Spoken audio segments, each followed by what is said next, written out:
आप देख रहे हैं हल्ला बोल, आपके साथ मैं हूं अंजना ओम कश्यप। आज का विषय बहुत महत्वपूर्ण है, ये हर पत्रकार के दिल के बहुत करीब का विषय है, क्योंकि ये शब्दों की आजादी, कलम की आजादी, सोच की आजादी से जुड़ी हुई खबर है। जी हां, प्रेस काउंसिल के चेयरमैन जस्टिस काटजू और बीजेपी नेता अरुण जेटली के बीच ठन गई है। क्यों, आपको समझाते हैं। अरुण जेटली काटजू से इस कदर खफा है क्योंकि उन्होंने प्रेस काउंसिल से हटाए जाने की भी अब मांग कर दी है। कहा है कि काटजू को उससे इस्तीफा देना चाहिए। अभी प्रेस काउंसिल ऑफ इंडिया के चेयरमैन हैं काटजू साहब। जेटली ने उन पर गैर कांग्रेसी राज्यों से पक्षपात करने के आरोप पड़े हैं। क्यों किया है ऐसा?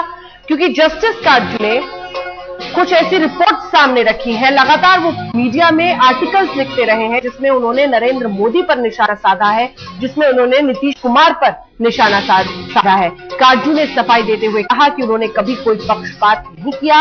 अब तक जो भी कहा है वो उस पर कायम है। आपको बता दें, जस्टिस काटजू की ही प्रेस काउंसिल ऑफ इंडिया की 3 सदस्यीय कमेटी ने एक रिपोर्ट निकाली है जिसमें साफ तौर पर कहा गया है कि नीतीश कुमार की जो सरकार है बिहार में, वो कहीं ना कहीं मीडिया को अपने चंगुल में रखती है, अपने दबाव में रखती है, और इसी वजह से वहां पर मीडिया स्वतंत्र नहीं है।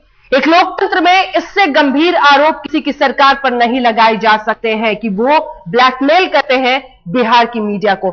इसी पर आज बहस करेंगे, लेकिन सबसे पहले आपको ये रिपोर्ट दिखाते हैं कैसे बीजेपी और काटजू में अब ठन गई है, जंग छिड़ गई है। जस्टिस काटजू प्रेस काउंसिल के चेयरमैन बने रहने के हकदार नहीं? क्या जस्टिस काटजू सियासी पक्षपात करते हैं? क्या जस्टिस काटजू गैर कांग्रेसी राज्यों पर निशाना साधते आए हैं? ये सवाल उठे हैं बीजेपी के वरिष्ठ नेता अरुण जेटली के आरोपों से। पिछले दिनों जस्टिस काटजू ने गुजरात के मुख्यमंत्री नरेंद्र मोदी के खिलाफ एक अखबार में आर्टिकल क्या लिखा, बीजेपी बेफर गई। अरुण जेटली ने जस्टिस काटजू पर पक्षपात करने का आरोप लगाते हुए इस्तीफा मांग लिया।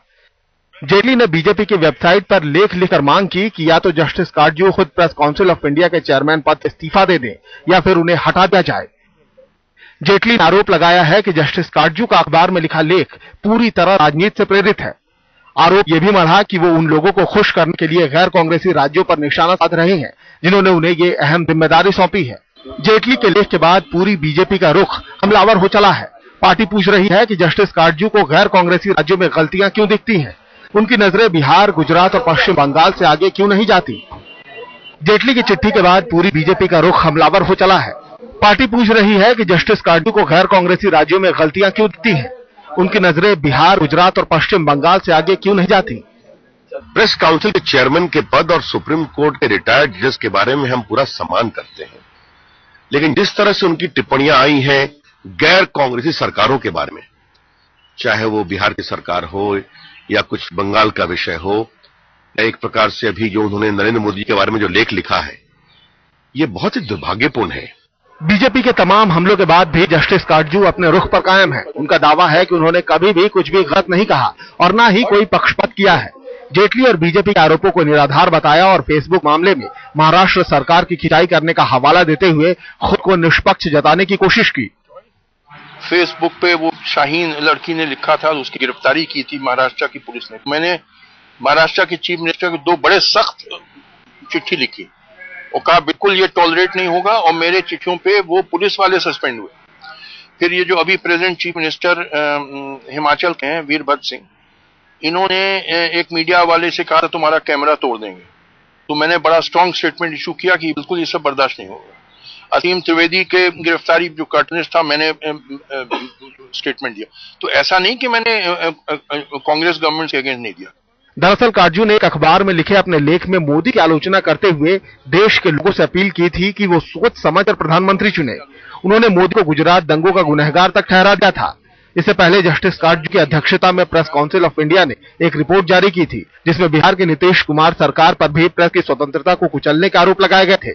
जाहिर है ये तमाम बातें और जस्टिस काटजू का हमला बीजेपी के गले नहीं उतर रहा है।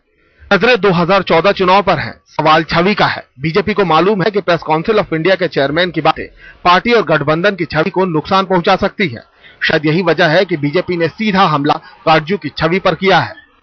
दिल्ली से रीमा पराशर के साथ आज तक ब्यूरो। कई खास मेहमान हमारे साथ आज इस चर्चा में जुड़ रहे हैं क्योंकि विषय बहुत गंभीर है, बहुत बड़ा है। सबसे पहले आपका परिचय सभी मेहमानों से करा दें। हमारे साथ रामकृपाल यादव, आरजेडी के वरिष्ठ नेता सीधे पटना से जुड़ गए हैं। हमारे साथ स्टूडियो में यहां पर मौजूद है राजीव रंजन नाग जी, जो कि चेयरमैन थे उस कमेटी की जिन्होंने ये रिपोर्ट बिहार पर दी है, जिसमें इस तरह से आरोप है, एलिगेशन है कि वहां पर मीडिया कहीं ना कहीं प्रभावित है नीतीश कुमार की सरकार से, स्वतंत्र होकर काम नहीं कर पा रही है। अखिलेश प्रताप सिंह जी हमारे साथ वरिष्ठ नेता कांग्रेस पार्टी के सीधे जुड़ रहे हैं लखनऊ से।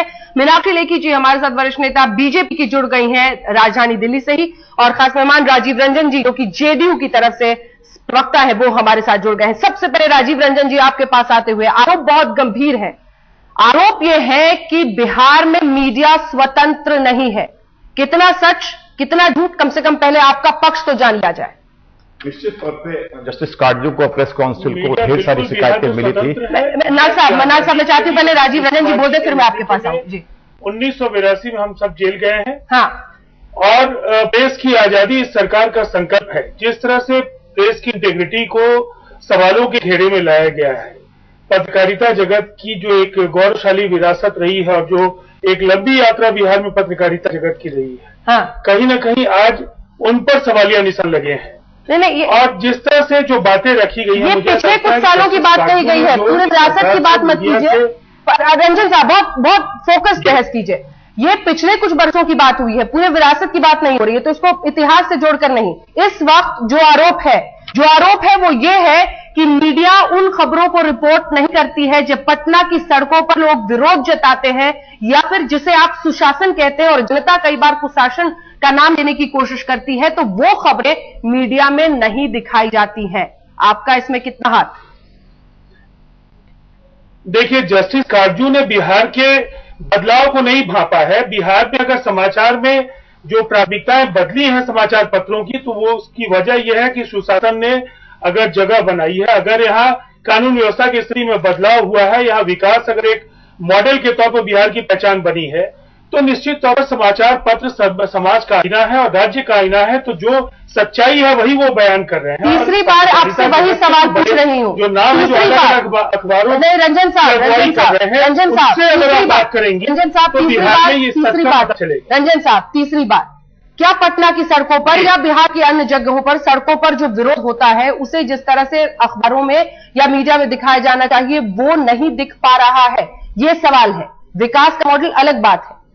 नहीं, बिल्कुल ऐसा नहीं है। लगातार समाचार पत्रों ने पूरी ईमानदारी के साथ जो बिहार का सच है उसको बयान किया है। फिर और जिस विज्ञापन नीति का हवाला दिया गया है कि उसके जरिए यहाँ मीडिया को कंट्रोल करने की कोशिशें की गई हैं, हाँ। मुझे लगता है पहले के मुकाबले एक बेहतर ट्रांसपेरेंट एडवर्टाइजमेंट। ठीक है, फिर नाग साहब आप बताइए कि आपकी कमेटी की तरफ से जो रिपोर्ट है, आधार पर लौटूंगी, अन्य मेहमान भी जल्दी से। नाग साहब, फिर ये रिपोर्ट क्यों और क्या कहती है? राजू, ऐसा कह सकते हैं क्योंकि उस पार्टी के प्रवक्ता हैं, लेकिन सच्चाई ये है कि बिहार में लेखनी पे पहरेदारी है गवर्नमेंट की, और संपादक और मालिक बुरी तरह सहमे हैं क्योंकि विज्ञापन बंद कर दिए जाएंगे और संपादक ने कुछ भी लिखने का साहस दिखाया तो निकाल दिए जाएंगे। ये स्थिति है। शायद यही कारण है कि बिहार में आप इस निष्कर्ष पर कैसे पहुंचे? निश्चित तौर पे हमारे पास काफी हजार लोग आए, ऑनलाइन लोग मिले, हम बिहार गए, कई ट्रिप हमने लगाए। कितने दिन रहे? नहीं, बिहार में लगातार हम जाते रहे। कितने दिन रहे? लगभग 1 वीक। काटजू साहब कितने दिन रहे? नहीं, काटजू घोषणा कमेटी बना दी थी, सिर्फ कमेटी बनाई थी, उसके बाद उनका कोई लेना देना नहीं। मतलब था। तो ये अब उसके बाद जो वो आर्टिकल्स लिख रहे हैं अखबारों में, ये कहां से, इसके बारे में कहां से लिख रहे हैं वो? कौन से आर्टिकल? अगर उन्होंने बिहार के बारे में कहा कि जनता से विकास का मॉडल दूर हो गया है या फिर वहां पर मीडिया कहीं ना कहीं स्वतंत्र नहीं है, वो उनका आर्टिकल है द हिंदू में जिसमें खास तौर पर उन्होंने नरेंद्र मोदी के बारे में लिखा है। जस्टिस काटजू 2 दफा बिहार गए और उन्होंने ये महसूस किया, उनसे लोग आके मिले और हमने मतलब ब्रीफ किया उनको, और कमेटी की जो फाइनल रिपोर्ट उनको हमने सबमिट की है 3 दिन पहले, तो उसमें सारी रिपोर्ट उनके पास। ठीक है, मीनाक्षी लिखिए जी। ये जो उनके इस्तीफे की बात की जा रही है और जेटली साहब कह रहे हैं कि उन्हें इस्तीफा देना चाहिए, सवाल यह है कि अगर वाकई इन्होंने एक कमेटी की तरफ रिपोर्ट दी है प्रेस काउंसिल ऑफ इंडिया, एक आदमी को क्यों टारगेट कर रहे हैं? क्योंकि नीतीश सरकार पर तो जो रिपोर्ट है वो 3 सदस्य कमेटी ने दी है, काटजू साहब में थे भी नहीं। पूरे 1 साल लगाया मैंने उसके लिए, 1 ईयर लगाया मैंने। देखिए मैं इसमें काटजू साहब के लिए 2 बातें कहना चाहती हूँ कि वो एक क्वाज़ाई जुडिशियल, मतलब आधी जज की जो जुडिशियल और एडमिनिस्ट्रेटिव पोस्ट है प्रेस काउंसिल ऑफ इंडिया की, वो होल्ड करते हैं, और वो प्रेस काउंसिल ऑफ इंडिया है, वो press council of Congress party नहीं है।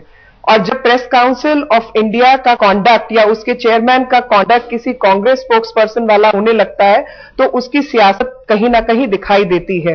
पहली बात वो बात करते हैं बिहार की, और फिर दूसरे में वो बात करते हैं कांग्रेस के जो कांग्रेस के राज्य वाले जो सरकारें हैं उन पर नहीं बल्कि गुजरात पर। आज तक उन्होंने कुतुबुद्दीन अंसारी, जो कि आज की तारीख में गुजरात राइट्स का पोस्टर बॉय बना हुआ है, उसके विषय पर किसी अखबार, किसी न्यूज चैनल या किसी को एक नोटिस तक नहीं दिया, क्योंकि उस व्यक्ति की यह मांग है कि मुझे पुलिस ने बचाया था और वो हाथ जोड़कर आंसू बहा रहा है क्योंकि उसकी जान बचाई है गुजरात सरकार ने, लेकिन उसको बार बार दिखाया जाता है गुजरात राइट के रूप में, राइट विक्टिम के रूप में, जबकि राइट विक्टिम होते हुए लेकिन पुलिस ने उसकी मदद की, वो नहीं दिखाया जाता। जहां पर गलत पेशकश गुजरात के विषय में की जाती है, आज तक उन्होंने किसी को नोटिस नहीं दिया। आज तक उन्होंने गोधरा कांड में जिन कांग्रेसी नेताओं को सजाएं हुई हैं और इसी कोर्ट कचहरी के सिस्टम ने दिए, उनके विषय पर कोई बात नहीं की। और एक प्रेस काउंसिल ऑफ इंडिया के चेयरमैन होने के नाते उनको बिल्कुल वो अपने अधिकार क्षेत्र से बाहर है जब वो किसी भी राजनीति की बात करते हैं। और यही कारण है कि जब अगर वो कहते हैं, आपने महत्वपूर्ण बात करी है कि आपने कहा है कि सियासत का वो पक्ष ले रहे हैं। आपका ये कहना है कि पश्चिम बंगाल हो, बिहार हो, गुजरात हो, वहीं पर क्यों नजर उनकी रुक जाती है। मैं आऊंगी आपके पास, लौटूंगी, लेकिन ब्रेक में जाने से पहले रामकृपाल जी एक छोटा सा रिएक्शन जल्दी से आपसे लेना चाहती हूं। रामकृपाल यादव जी, अल्टीमेटली तो वोट से ही तय होता है, इसलिए ये तमाम बातें कि मीडिया को वो साबोटाज कर रहे हैं या क्या कर रहे हैं, ये तो जनता को ही तय करना है कि कौन सत्ता पर काबिज होगा। बावजूद इसके कि जनता तय कर रही है, प्रेस काउंसिल ऑफ इंडिया व्यक्ति इस तरीके की बयान कैसे दे रहे हैं? Yadav ji council of India बयान जो एहसास कर रहे हैं, जो बयान दे रहे हैं, जो सच्चाई है, जो यथार्थ है, जो सजमी पर दिख रहा है, वो बयान दे रहे हैं। सच्चाई नहीं है, ये झूठ है। किसी पार्टी को, किसी सरकार को अगर प्रेस काउंसिल ऑफ इंडिया का चेयरमैन कहता है वो सच में ही हो जाता। रामकृपाल जी, प्रेस काउंसिल ऑफ इंडिया का चेयरमैन बोला तो सच में हुआ है ना, वो तो इंडिपेंडेंट संस्था है, उसकी जिम्मेदारी है। वो झूठ है, लेकिन वो अपनी प्रेस काउंसिल ऑफ इंडिया के चेयरमैन होने के पद को गलत उपयोग कर रहा है और अखबारों में अपने आर्टिकल छपवा रहा है, इस बात से तकलीफ है। और बयानबाजी कर रहा है, इस बात से तकलीफ है। उनको बयानबाजी करनी है, वो जाके कांग्रेस पार्टी ज्वाइन कर ले। अखिलेश, आपसे सवाल यह है कि वाकई प्रेस काउंसिल ऑफ इंडिया एक बहुत बड़ी बॉडी है और उसका उसी तरह से सम्मान होना चाहिए। ऐसे में सवाल जो ये है वो कि क्या बिहार, गुजरात, पश्चिम बंगाल ऐसे राज्यों तक ही सीमित रह जा रहे हैं काटजू साहब? ये आरोप अगर उन पर लग रहा है तो क्या वाकई इस पर गंभीरता से सोचने की जरूरत नहीं है? क्योंकि ये आर्टिकल जो उन्होंने हिंदू में लिखा है, जिसमें खुलकर नरेंद्र मोदी के खिलाफ लिखा है, क्या इसकी इजाजत चेयरमैन के रूप में पीसीआई के उन्हें होना चाहिए कि वो लोगों को प्रभावित करें अपनी निजी राय से? थोड़ा समय देना अंजना। पहली बात, लेखी जी ने बात कही कि बिहार में उस आदमी का जिक्र नहीं होता है जिसने हाथ जोड़ करके, जिसकी फोटो बार बार छपती, उसका नाम लिया उन्होंने, और वो सिर्फ इसलिए बचा कि मीडिया वहां पहुंच गई थी, इसलिए पुलिस ने उसकी मदद की, क्योंकि वो कैमरे पे आ चुका था, दुनिया उसको देख रही थी उसके। दूसरी बात, वो कैमरे से बच गए, वो कैमरे पे तो जब आएगा जब बचेगा। प्लीज आप सीनियर वकील हैं, don't make false statements. Please आपका जब समय आएगा तो बोलिएगा। कम से कम मेरे सामने बैठकर तो नहीं, आप अपने वक्त पे बोलिएगा, प्लीज अपने वक्त पे बोलिएगा। ये कैरेक्टर बीजेपी का है, ये कैरेक्टर बीजेपी का है। आप कांग्रेस के कैरेक्टर की बात कीजिए, बफर से हेलीकॉप्टर की चोरी रिक्वेस्ट कर रहे हैं, आपसे रिक्वेस्ट कर रहे हैं, प्लीज बोलने दें, हम आपसे रिक्वेस्ट कर रहे हैं। आप रिक्वेस्ट करें तो बात अलग है, कैरेक्टर की बात करेंगे तो मैं आपका कैरेक्टर बताती हूं। आप डिबेट करने आए कि लड़ने आई हैं? आप डिबेट करने आए कि लड़ने आए? दूसरी बात, इस बयान पे इसलिए प्रॉब्लम है क्योंकि सबको मोदी जी के ऊपर नंबर लेना है। बिहार में क्या बोला, दुनिया में क्या बोला, इससे किसी को मतलब नहीं है, अरुण जेटली जी को या बीजेपी के किसी को। उन्होंने मोदी साहब पे बोल दिया, इसलिए सबको आगे बढ़ के नंबर लेना है। ऐसा नहीं है कि अगर कोई जीत गया तो वो नीट एंड क्लीन हो गया। अगर नीट एंड क्लीन की परिभाषा यही है तो हम लोग, आप लोग, सारे लोग, बहुत सी एमपी एमएलए की क्यों बुराई करते हैं? वो जीते हुए हैं लेकिन बहुत से उनके ऊपर ऐब हैं, बहुत सी बुराइयां हैं, बहुत से दाग हैं। सिर्फ जीत गए हैं अगर मोदी साहब तो सिर्फ इसलिए नहीं कि उनको सारी चीजें माफ कर दी है, कोई कमेंट नहीं कर सकता है। और फैक्ट है वहां को जमीनें कैसे दी गई हैं। तीसरी बात, आप लोग भूल रहे हैं, काटजू साहब कश्मीर के कई मुद्दों पर बोले हैं, महाराष्ट्र में 5-6 मुद्दों पे बोले हैं, नेशनल मुद्दे पे बोले हैं।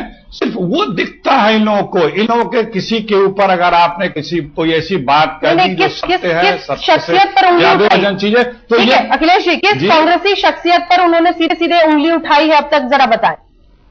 महाराष्ट्र के सीएम पे बोला, महाराष्ट्र के गृह मंत्री पे बोला, कश्मीर में नहीं, कश्मीर में बोला। नहीं, जो चीज जहां पे हम वहां बोलते हैं, जो चीज जहां पे वहां दिखते हैं, लिखते हैं, वो लिखने के लिए स्वतंत्र है। आप अभी बात करेंगे कि हमें अभिव्यक्ति की स्वतंत्रता नहीं है, क्यों नहीं है? वो अगर लिख रहे हैं, वो बता रहे हैं कि कौड़ियों के भाव जमीन वहां पे दी गई है, तो क्या नहीं दी गई है? सबको पता इंडस्ट्रियलिस्टों को। मैं खुद पीने का पानी नहीं, इंडस्ट्रियलिस्टों को पानी के खेप दी जाती है। प्रॉब्लम हमें जामनगर में, मैं खुद था, मैं देख के आया, 3-3, 4 दिन पानी नहीं आ रहा था।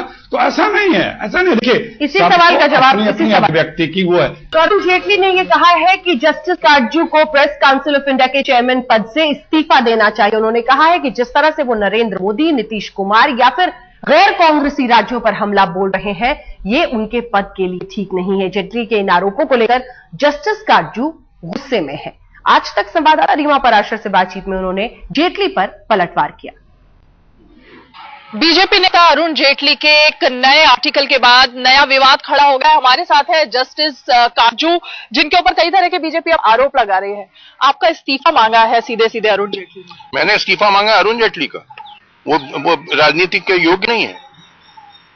उन्होंने जो आर्टिकल लिखा मैंने पढ़ा है, इतनी झूठ बातें लिखी उन्होंने कि अब वो इस्तीफा दे दें और संन्यास लें, उसमें वो संन्यास में खुश रहेंगे। उन्होंने कहा कि मैंने सिर्फ नॉन कांग्रेस गवर्नमेंट की आलोचना की। झूठ है, मैंने कांग्रेस गवर्नमेंट्स की भी आलोचना की है। उदाहरण के लिए जो महाराष्ट्र के चीफ मिनिस्टर हैं वो कांग्रेस के हैं, तो वो फेसबुक पे वो शाहीन लड़की ने लिखा था, उसकी गिरफ्तारी की थी महाराष्ट्र की पुलिस ने। तो मैंने महाराष्ट्र के चीफ मिनिस्टर को 2 बड़े सख्त चिट्ठी लिखी और कहा बिल्कुल ये टॉलरेट नहीं होगा, और मेरे चिट्ठियों पे वो पुलिस वाले सस्पेंड हुए। फिर ये जो अभी प्रेजेंट चीफ मिनिस्टर हिमाचल के हैं वीरभद्र सिंह, इन्होंने एक मीडिया वाले से कहा था तुम्हारा कैमरा तोड़ देंगे। तो मैंने बड़ा स्ट्रांग स्टेटमेंट इशू किया कि बिल्कुल ये सब बर्दाश्त नहीं होगा। असीम त्रिवेदी के गिरफ्तारी, जो कार्टूनिस्ट था, मैंने स्टेटमेंट दिया। तो ऐसा नहीं कि मैंने कांग्रेस गवर्नमेंट के अगेंस्ट नहीं दिया, कांग्रेस गवर्नमेंट के अगेंस्ट बयान भी दिया है और नॉन कांग्रेस गवर्नमेंट के अगेंस्ट भी बयान दिया। मगर करते क्या अरुण जेटली साहब, देखिए ट्विस्ट कैसे करते हैं। तो ये ट्विस्ट किया इन्होंने। दूसरा, इन्होंने कहा, अरुण जेटली ने कहा कि बिहार गवर्नमेंट के खिलाफ आपने रिपोर्ट दी है कि मीडिया सप्रेस कर दिया। तो इसका जवाब है ये मेरी रिपोर्ट है ही नहीं। ये मैंने एक फैक्ट फाइंडिंग टीम अपॉइंट करी थी, 3 मेंबर्स ऑफ प्रेस काउंसिल। वो गए थे, करीब साल भर उन्होंने लगाया, बहुत बिहार दौरा किया, बहुत लोगों की इंटरव्यू ली और उन्होंने रिपोर्ट दी। उनकी रिपोर्ट है, मेरी रिपोर्ट नहीं है। अब बताइए, अरुण जेटली ने ट्विस्ट कर दिया कि जैसे मेरी रिपोर्ट है। तो सभी खास मेहमान लगातार हमारे साथ बने हुए हैं जिनसे हम चर्चा कर रहे हैं, और इसीलिए नाग साहब सबसे पहले आपके पास आते हुए, बुनियादी जो अधिकार इस देश का संविधान देता है वो भी अब बिहार में लोगों के पास नहीं है, ये कह रहे हैं आपकी रिपोर्ट जिसके आप चेयरमैन हैं। निश्चित तौर पे हमने अपनी रिपोर्ट की प्रस्तावना में कहा है, जो सिनेरियो है बिहार के, उसके बारे में कहा है कि संविधान के आर्टिकल 19(1)(a) जिसमें सिटीजन राइट है, बोलने लिखने की आजादी है, वो बिहार में छीन सी गई है और एक थ्रेट है वहां डेमोक्रेसी का। और ये वो लोग कर रहे हैं जो लोग इंदिरा गांधी की इमरजेंसी के खिलाफ इन्हीं मुद्दों को लेकर जेल गए थे, और आज वही सरकार आज सत्ता में है। तो उन्होंने प्रेस किस बिना पर क्या, किस वजह से, निश्चित तौर पे ये है कि सरकार का एक पक्षीय सुशासन का चेहरा सामने आया और वो तमाम खबरें नहीं छपे। फैक्ट्स बताइए ना सर, सबूत किस आधार पर आप इस कंक्लूजन पे पहुंचे? बिल्कुल बता रहा हूं मैं। बिहार में जनता दल यू का ट्रेजरर के घर से आटे के बोरी में 4.5 करोड़ रुपए पकड़े जाते हैं। ठीक इसी आरोप में सुखराम जेल जाते हैं, लेकिन वहां की खबर नहीं छपी। बियाडा लैंड स्कैंडल होता है, वो खबर नहीं छपी। बिहार में 3 मुसलमानों को पुलिस मार देती है, वो खबर नहीं छपी। और सीएम पे हमले होते हैं उनकी यात्रा के दौरान, वो खबर नहीं छपी। राजीव रंजन की जवाब दीजिए। जो दिखाता हूं, और मैं दिखा रहा हूं, मैं दिखा रहा हूं। सबसे पहले राजीव रंजन जी ने जो बातें कही है, मैं एक बात जो कहना चाहूंगा कि कर रहे थे जस्टिस काटजू, जब पटना हुआ है नहीं किया, और पटना में उन्होंने फैक्ट फाइंडिंग टीम बनाने के पहले जो बातें कही वो फैक्ट फाइंडिंग टीम की रिपोर्ट में आती है। इसका मतलब ये है कि एक सही दिशा में वो जांच का परिणाम चाहते थे, जो उनकी इच्छित दिशा थी, और उस दिशा में उन्होंने कमेटी को मजबूर किया कि वो जांच के जो बिंदुओं को निर्धारित किया जाए, उसके आधार पर जस्टिस काटजू के जो बयान है उसके आसपास उनके फैक्ट फाइंडिंग। आप प्रेजुडिस के साथ गए थे, क्या वो था? गवर्नेंस बिहार का सवाल है। प्रेजुडिस अगर बिहार में जल्दी से जवाब दीजिए, अन्य मेहमानों को साथ जाना। हमने जो रिकमेंडेशन रिपोर्ट लिखे हैं उसे परफेक्ट पैरा में एनेक्चर है, उसके सपोर्ट में डॉक्यूमेंट है, और वो डॉक्यूमेंट वो है जो हम वहां गए लोगों ने दिए हैं। मैं दिखा रहा हूँ, आपको डायरेक्ट इन्फॉर्मेशन नहीं है, ये चिट्ठी लिखा अखबारों को धमकी दिया कि मंत्री जी नाराज हो रहे हैं, आप खबरें नहीं छाप रहे हैं, फोटो नहीं छाप रहे हैं, ये डायरेक्ट चिट्ठी है। अर्चना जी, मैं कहना चाहूंगा, अगर जनता नाराज होती है तो लगातार जो पिछले 2 चुनाव में जो मैंडेट है इलेक्टोरल रिफॉर्म्स के बाद वो न हाईजैक हो सकता है, न मैनिपुलेशन की कोई बातें कर रहे हैं। और 200 से ज्यादा सीटों पर जीतने वाला जो हमारा अलायंस है वो निश्चित तौर पर ये गवर्नेंस के लिए मैंडेट था, और उसके बाद के बाई इलेक्शन के जो नतीजे हैं वो भी जनता का संदेश है। रामकृपाल जी, मैं चाहती हूँ राजीव रंजन जी की बात का आप जवाब दें। रामकृपाल जी, मीनाक्षी जी, मैं आऊंगी आपके बाद। रामकृपाल जी, आप जवाब दें राजीव रंजन जी की बात। पूरे मैंडेट पूरे बिहार में आज निश्चित तौर पर ये स्थिति है जिसको लगातार हम लोगों ने कहा कि लोकतंत्र की हत्या की जा रही है, प्रेस की आजादी समाप्त की गई। मैं 4 वैसे पत्रकारों के बारे में बता सकता हूं जिन्होंने खिलाफ लिखा, गवर्नमेंट की जो सच्चाई थी उसको लिखा, उसका हस्तांतरण नीतीश कुमार जी ने करवा दिया। और जितनी भी हमारे प्रतिपक्ष में बैठे हैं, हम प्रमुख विपक्षी दल हैं, हमारी आवाज को तो छोड़िए, हम तो स्टेट लेवल की बात नहीं कर रहे हैं, हमारे देश के लेवल के जो नेता हैं आदरणीय लालू प्रसाद यादव जी कुछ भी कहते हैं, कुछ भी नहीं छपता है। और इंसिडेंट जो है, जो दुर्घटनाएं होती है, अपहरण, डकैती, लूट, जो इस तरह की घटना होती है, कहीं कोई खबर छपी नहीं है। एक नहीं अनेकों एग्जाम्पल आप कहती तो मैं पूरा का पूरा जो प्रेस काउंसिल की टीम आई थी उसके समक्ष हम लोग जाकर के बाजाबता करुत के साथ साधन करने का काम किया है। जो बात आप कह रहे हैं उसके बहुत गंभीर पहलू है, सिक्के के 2 पहलू है। दुख की बात यह है, अंजना जी प्लीज एक मिनट, अंजना जी, मुझे दुख के साथ कहना पड़ा है कि नीतीश कुमार जी उस गर्भ से निकले हुए नेता हैं जो आजादी, प्रेस की आजादी को, इमरजेंसी को लागू करने का काम किया था, प्रेस की आजादी को रोकने का काम किया था, मगर वो वही काम कर रहे हैं जिसके विरोध करके वो नेता बने थे, आज वही काम सर कर रहे हैं। पैसे के बल पर सारे लोगों का मुंह बंद कर दिया है। आज कहीं भी कोई आजादी नहीं है, और निश्चित तौर पर संविधान के 2 बहुत गंभीर पहलू हैं। ऐसे आरोपों का बिहार की जनता कोई संज्ञान नहीं लेने के लिए तैयार है, इसलिए कि जो रामकृपाल बातें कह रहे हैं, अभी ले जाना चाहता हूँ, लेकिन इसकी बात यह है कि बिहार की जो तब्दीलियां है, बिहार का जो बदलाव है, बिहार का जो सक्सेस स्टोरी है, जो डेवलपमेंट का प्रोसेस है, ये बिहार की सच्चाई है। बोलेंगे तो कोई नहीं सुन पाएगा, दोनों एक साथ बोलेंगे तो कोई नहीं सुन पाएगा।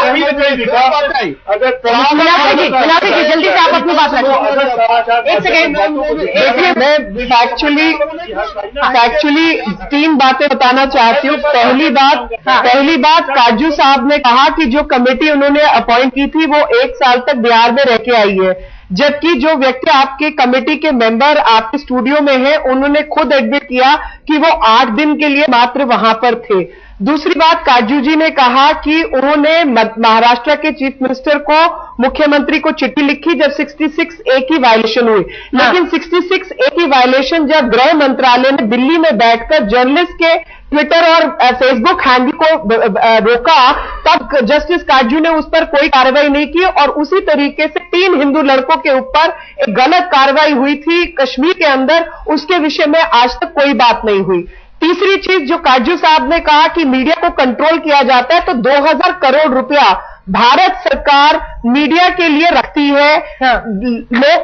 जो आपका लोकसभा चैनल है, राज्यसभा चैनल है, दूरदर्शन है, और आपके जितने यहां पर बैठे हुए वो आज कांग्रेस पार्टी के जो मंत्रालय है उनके रूप में काम कर रहे हैं। जस्टिस काजू को इस पर भी मैं जस्टिस बात नहीं करना चाहती, मैं मिस्टर काजू कहना चाहती हूं कि मिस्टर काजू ने इन विषयों पर, जो कि बफर से लेकर चौपर डील तक, आज तक के इतिहास में बहुत सारे ऐसे विषय हैं जहां पर वो बात कर सकते थे, लेकिन उन्होंने आज तक बहुत गंभीर सवाल, आप सियासत के नजरिए से आप बातचीत नहीं करेंगे, कांग्रेस वर्सेस बीजेपी डिबेट बनाकर हम इस को स्वाहा नहीं करें। सवाल यह है कि ये प्रेस काउंसिल ऑफ इंडिया जैसी बॉडी की बात हो रही है, अगर उनकी बात नोशनल है, अगर आप कहते हैं कि ठीक है, अगर वो ये कह रहे हैं कि यहां पर ठीक से शासन नहीं है या फिर गुजरात में जो हुआ उसको लेकर उनके, तो आपकी बात भी नोशनल हो जाती है।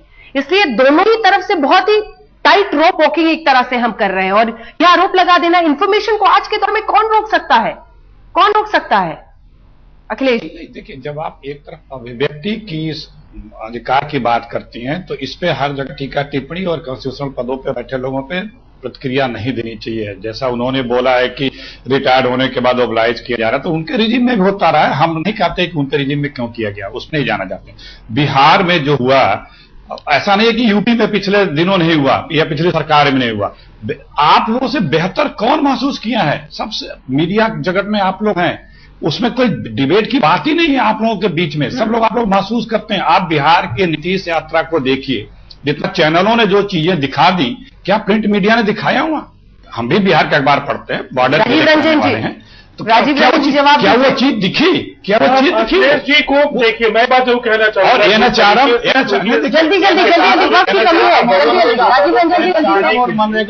कांग्रेस ने जो प्रबंधन किए होंगे वो कहीं न कहीं ये भय सताता है उनको कि इनका अनुसरण देश की बाकी राज्य सरकारें भी करती होंगी। हमारी सरकार का ट्रैक रिकॉर्ड बिल्कुल साफ है, और मैंने आपको पहले भी बताया कि बिल्कुल ट्रांसपेरेंट एडवर्टीजमेंट पॉलिसी है, और उसके एक निश्चित मानदंड है, उन मानदंडों के आधार पर जो रिएक्शन होगी। रामकृपाल जी, आपकी तरफ से उठेगा उसको ही विज्ञापन दिए जाते रहे। नाथ जी सहमत नहीं है आपसे? रामकृपाल जी जल्दी से। मैं बहुत छोटा अंजना जी, मैं सिर्फ निवेदन आपसे करूंगा कि आरटीआई से निकाल दिया जाए कि पिछले 7 वर्षों में विज्ञापन में कौन कौन से चैनल को, कौन कौन से समाचार पत्रों को कितना पैसा मिला है, आप खुद निर्णय ले लेंगी। करना होगा ना, तो अभी आप करोड़ रुपया खर्च किया गया। पिटीशन दिल्ली हाईकोर्ट में और सुप्रीम कोर्ट में पेंडिंग है कि कांग्रेस की सरकारें हर वक्त अपने इंदिरा गांधी का जन्मदिन से लेकर उनके मरण दिवस तक के राहुल गांधी, राजीव गांधी का जन्मदिन, उस पर किस तरीके के एडवर्टाइजमेंट देती है, ये तो सर वो। और नहीं, अगर कांग्रेस जितना कोई नहीं करता,